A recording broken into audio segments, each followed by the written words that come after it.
It's interesting because the people I talked to said that the reason there's these new tech hubs sort of emerging, or one of the big reasons, is because every company is basically a tech company now. They need tech workers.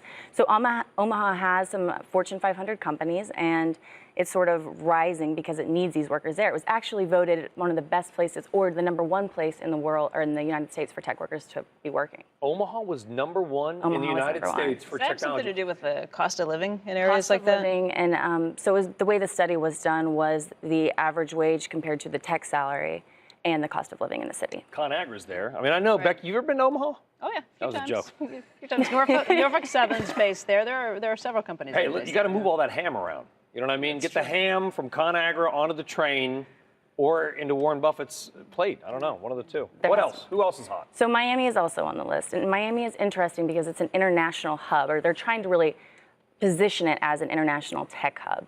And the diversity there is huge. And Magic Leap, which is a virtual reality startup, which we're still learning more about, actually secured a $500 million round.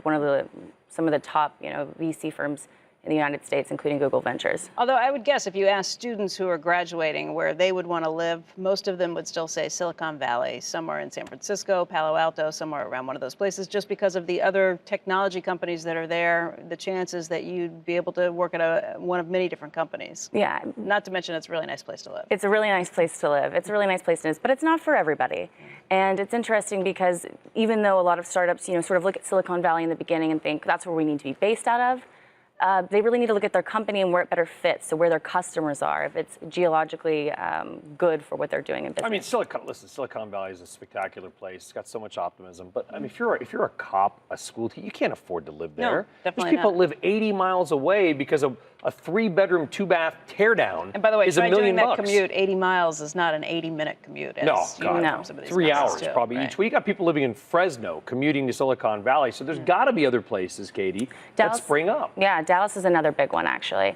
And the reason for this is Dallas has a lot of restaurant and retail chains there, so tech companies that are likely to create the technology for them are sort of a hub there. And it also has a huge sort of 4 accelerators that are very big, and it's sort of driving talent and trying to grow those startups there from the get-go. Accelerators, what do you mean? Like business generators? Yeah, tech accelerators. So that sort of nurture the talent and mentor them.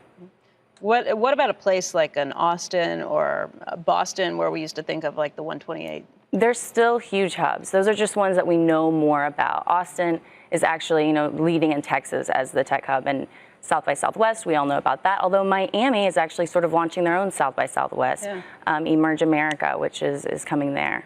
And I think the big surprise on your list, my mother's original hometown, St. Louis, Missouri. Yeah, St. Louis, Missouri. I believe St. Louis, Missouri actually had the highest growth for funding in VC dollars last year. So Well, they're attracted to the arch. I mean, it's clearly. McDonald's Riverboat.